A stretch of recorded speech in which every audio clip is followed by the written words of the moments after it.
Gordon has come up. We got a Soviet spy. But there's a wrinkle. They got our spy pilot. Or the head full of classified information. The Russians want their man back before he cracks.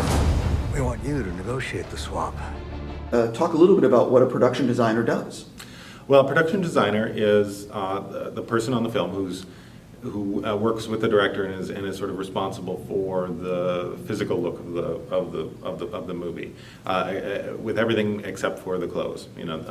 But we do the sets. We work with the location manager to find the locations, and then we do whatever's necessary to alter those locations to make them right for shooting. We design and build and paint the sets, and I'm kind of now describing what the art department does, but the production designer is the person at the head of the art department who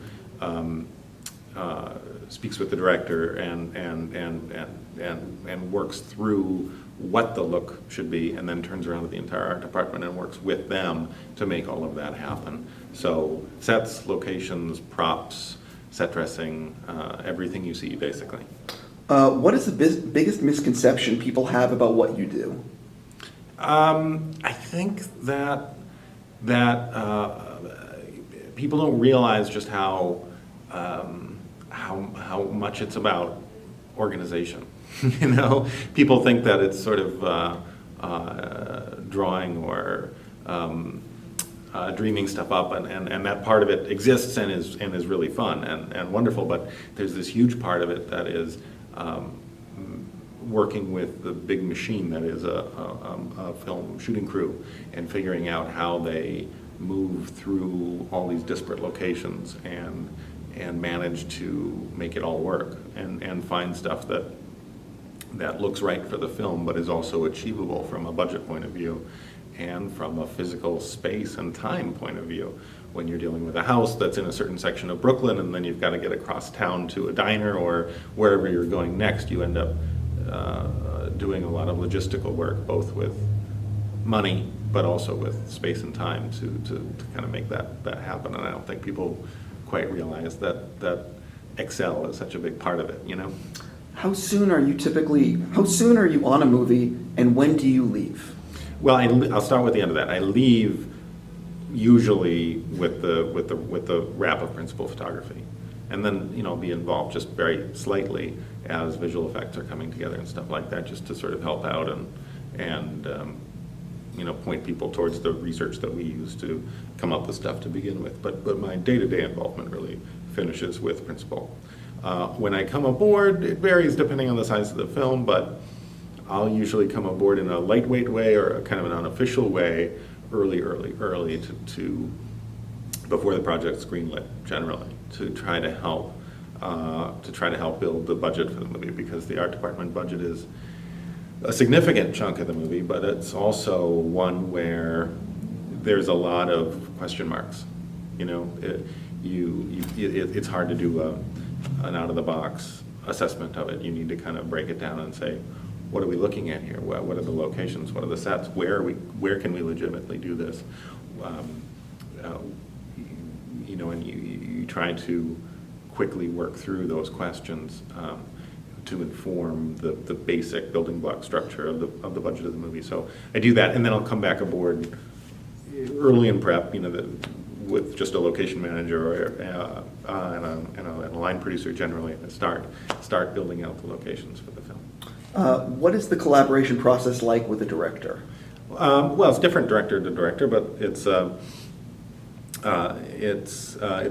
wonderful process where you're talking about storytelling and about how we want to do that. But it's that's a very individual process, person to person to person. And what's funny is the next question is, how does the process change from director to director? Could you compare, say, like a Wes to a Spielberg, or two directors you've worked with that maybe have different tendencies? Sure. Wes, for instance, we work through very careful shot planning of sequences of the film. And so we'll be planning months and months in advance, very tight frame sequences and camera moves. and the scenery needs to support that. And so we'll decide that we want to be here, we want to turn 90 degrees and look at that side of the room, then we want to dolly that way, and we don't want to stop at that wall, we actually want to get into the next room. And so we'll end up working with locations and sets and trying to modify them to support that very specific camera move that we've been working on for quite a long time. And so it's choreography with lumber and nails and stuff like that, and it's working out this choreography. Working with Steve McQueen, who I worked with on 12 Years a Slave, for instance, and I just bring him up because it's so the other side of that coin. He wanted, on 12 Years, he wanted to be in real spaces where it didn't feel like a film set, it didn't feel like Hollywood, it felt like a farm in the 1840s. And so we were building the back areas of these plantations with real buildings, finished inside, finished outside, finished behind it.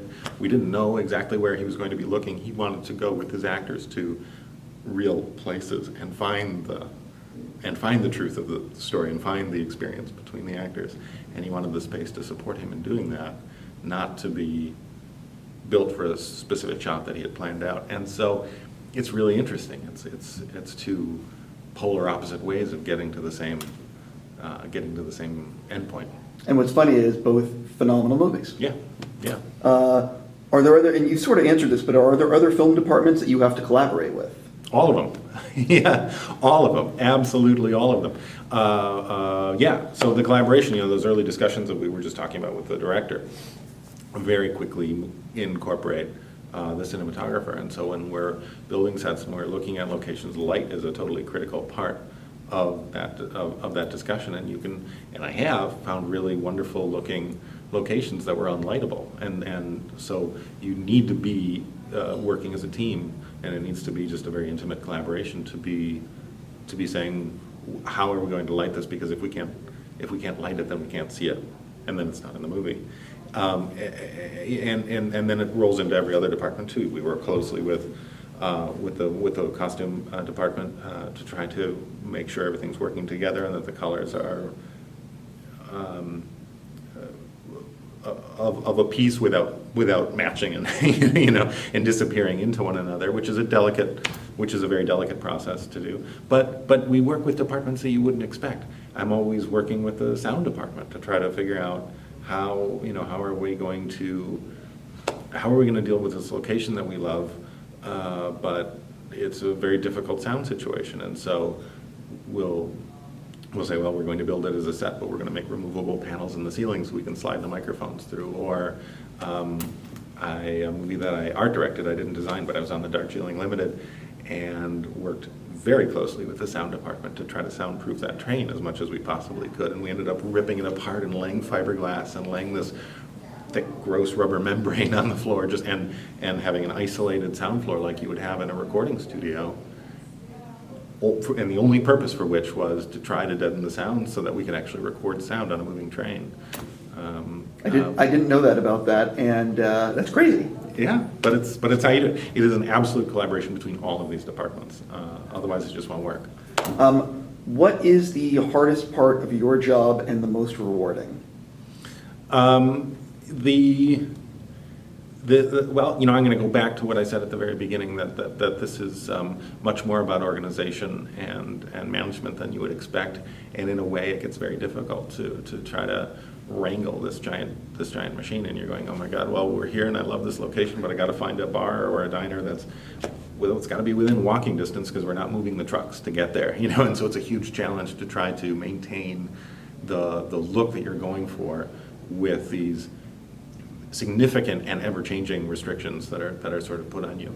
But I would say solving those puzzles is also the joy of this, and if you're able to do it, and when you are able to work something through and go, I don't know how we pulled that one off because it seems crazy to that we were able to do a laundromat in the closet of the hotel room, but when you get it right and it works and it wasn't simple, right, and it wasn't just there right in front of you on a tee.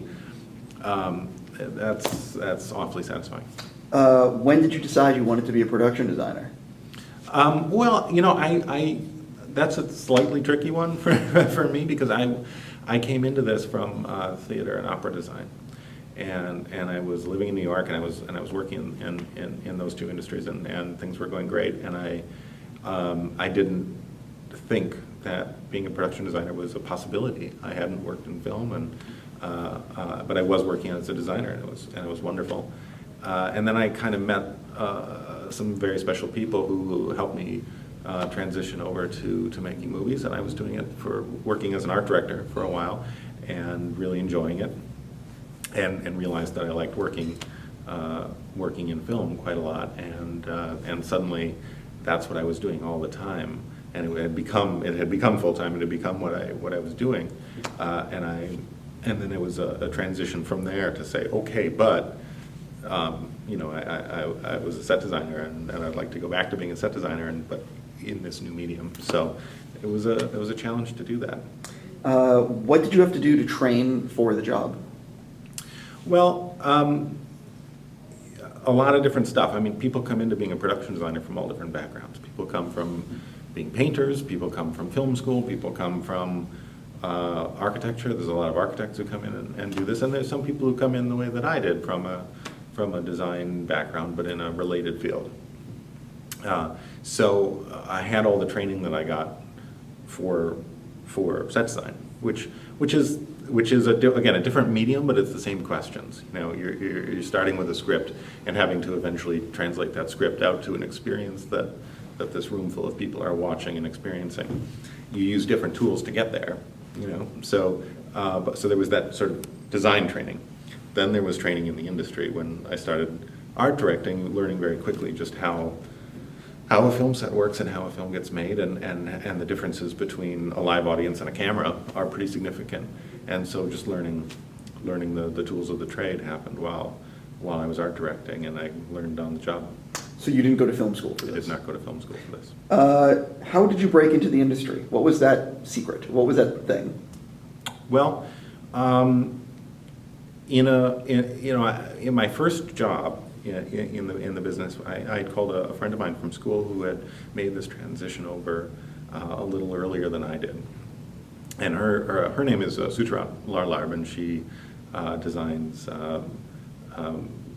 for Danny Boyle now, and as well as The Walk. She did The Walk that's up right now. But I called her up, and she got me a week of work on Men in Black 2. I think it was, and I was drawing a spaceship for Men in Black 2, and that was my first thing. But then I met a fellow named Mark Friedberg, who's a designer in New York, and he kind of took me under his wing, and I started working full time in his art departments, and art directed a couple of movies for him, and spent a few years with him, and he showed me the ropes. Who are some of the artisans in your field that you admire? There are just tremendous people in my field that I think do incredible work. Maria Jerkovic, who I met just last year, who did The Imitation Game. I think her movies are wonderful, and she did Tinker Tailor Soldier Spy, which I was actually looking at a lot for this for Bridge of Spies, because it's such a I think her design was so lovely for that. Nathan Crowley does wonderful work. My friend Mark, who I was just telling you about, I think is an inspiration constantly, and his work is always sitting there right in front of me and inspiring me.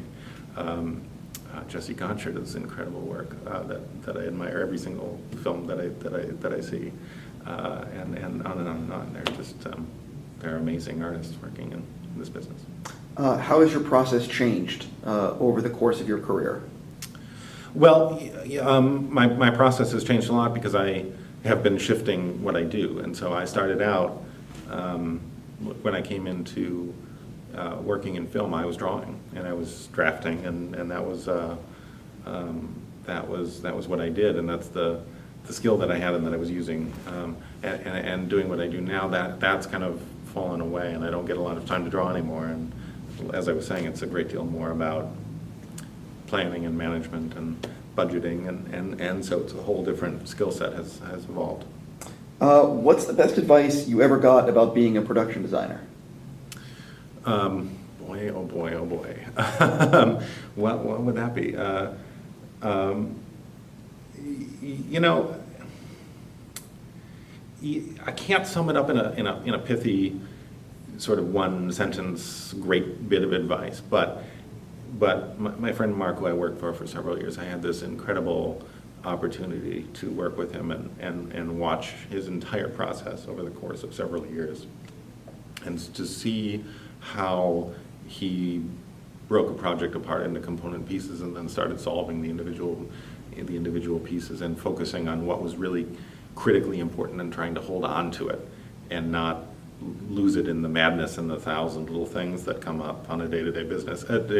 And it's so easy to do that. You know, it's so easy to lose sight of what the critical thing is, and just watching him manage that and watching him navigate it day after day after day was something that I'm very thankful for. But it was also the best long-term advice that you could possibly hope for. Memorable moments from making Bridge of Spies. Is there a day or two that you'll always remember, like, 5 years, 10 years, 20 years from now, when you think back on the film? Well, yeah, I think there are several, but the one that just leaps away, I think, to me is this town in Poland that we found, and we made this. We made the sort of big square where you see him going off into East Berlin, but the first shot you see looking down the street from this balcony, you see the wall being constructed, and you see East Berlin on one side and West Berlin on the other side. And finding that street, I remember walking into that street for the first time and looking up and going, okay, well, that's it. We just found it. This is great. But then seeing it through, and then being there on the day when we actually shot it, and the tanks were there, and all the performers were there, and seeing it, the life just come into it was pretty extraordinary, and I won't be forgetting that one. I've heard from many people that Spielberg, one of the secrets of his success, he's the most collaborative person. He listens to everyone on set and takes the best idea. Was that the experience was that what happened when you were there? Absolutely. Although the relationship of a production designer and a director, we have these discussions earlier. For the most part, I mean, we certainly talk on set, but by the time we're on set, we're talking about pretty small stuff, about little bits of signage on the wall and props and details. But we're having these very collaborative discussions months and months and months and months and months earlier about where are we going to find East Berlin? Right. Where should we go? I don't know. Get on an airplane and go find out. And but yes, to answer your question, he's incredibly collaborative and incredibly open, but also expecting. There's a very high bar here to be bringing, your best. Yeah, there's no pressure when you work for Spielberg. Yeah, there's no pressure. No one's ever going to see the movie. No one cares. You're right. Very, very low expectations. From when you got involved, this is my last question actually, from when you got involved to what people are seeing on screen, Yep. How much changed along the way? Because I would imagine, being the production designer, you were there in the infancy of the script, and maybe as cast gets involved and, table reads, things might change. The script, it morphs around and it develops, but it's such a, it's a hard one to answer actually, because it is a long process, but it's a process, so you don't feel it. It's kind of like things change, but they change gradually and naturally. And so scenes are sliding around, and it's almost to the point where it's like, oh yeah, there was a scene before that, but then we changed it and we did this. But it feels like such a natural evolution that you don't even feel the change, if that makes any sense. So a great deal did, and yet it felt like it was an arc and it was going towards the inevitable destination, and so that evolution just felt like the most natural thing in the world. What are you doing next? We're working with Stephen again on a film called Ready Player One. I am very familiar with this Ready Player One. I am a huge fan of 80s video games. So while I wasn't actually planning on asking you about this, are you familiar with Joust and all the games? How long have you been knee deep in working on it? We've been working on it for a couple of months now, and it's been a deep dive on video games and 80s pop culture in general, trying trying to bone up on it as fast as I can and as deeply as I can. Things have started to fall apart. Is this your position or your government's? Is there any outcome here where I'm not either detained or shot? Do we need to worry about you? What's the move when you don't know what the game is? The next mistake our countries make could be the last one.